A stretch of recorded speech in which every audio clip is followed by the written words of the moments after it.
mélanger dans certaines choses. Par exemple, la loi du pays nous dit, je vous ramène en tant que citoyen congolais. Moi, je vous crois en tant que Congolais.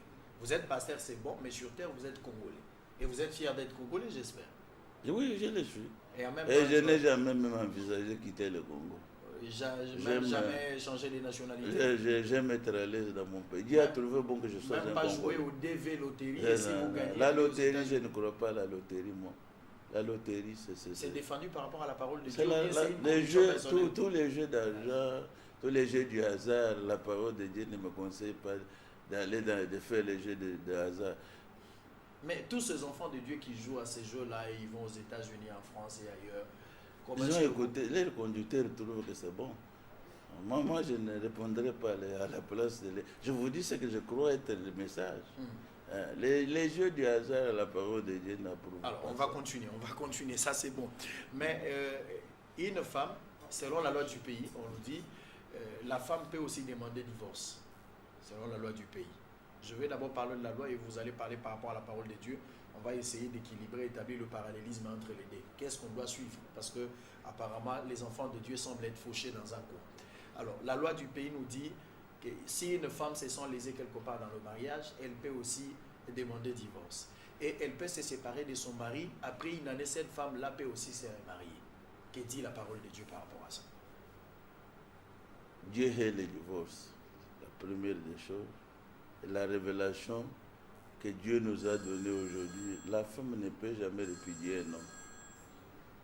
Ça, la femme ne peut jamais répudier un homme. Je crois que si la loi du pays, si vous trouvez des avocats, ils se défendraient mieux. Moi, je me défends sur la parole. La femme ne peut pas demander un divorce. Ça, même l'homme. Il y a les causes de la parole que la parole approuve pour le divorce. Je ne peux pas me réveiller le matin. Par exemple, l'adultère. L'adultère. C'est plusieurs formes. Une femme qui se laisse qui s'habille mal et les hommes arrivent. Si ma femme s'habille mal, c'est une prostituée, tout dehors. Je la mets à la porte, c'est une prostituée.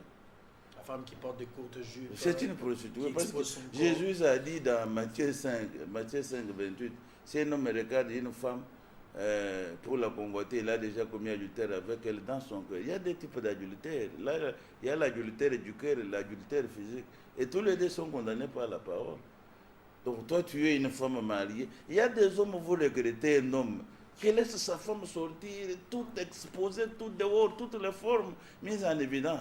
Celui-là même, je ne l'appellerai pas un homme. Dieu ne regarde pas au corps, il regarde plutôt au cœur. Mais qu'est-ce que la Bible dit? La Bible dit nous devons tout entier. Quand on dit tout entier, c'est le corps, l'esprit et l'âme. C'est comme un sacrifice agréable à Dieu.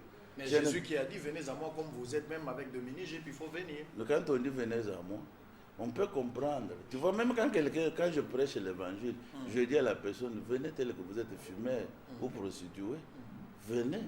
Mais ce n'est pas pour demeurer prostitué, fumeur. Vous venez pour changer. Et c'est ça même l'évidence que vous avez cru. C'est quand la parole de Dieu produit un changement dans votre vie. Mais si vous dites que vous croyez, parce que la Bible dit la foi sans œuvre est morte. Parce que Dieu regarde la foi, mais les hommes regardent les œuvres. C'est que votre foi, nous devons l'avoir par la vie que vous menez. Donc vous dites que vous croyez. Voyez, pour que je puisse bouger cette main, ces bras, il faut que cela parte d'abord de mon cœur. C'est parti d'abord de mon cœur.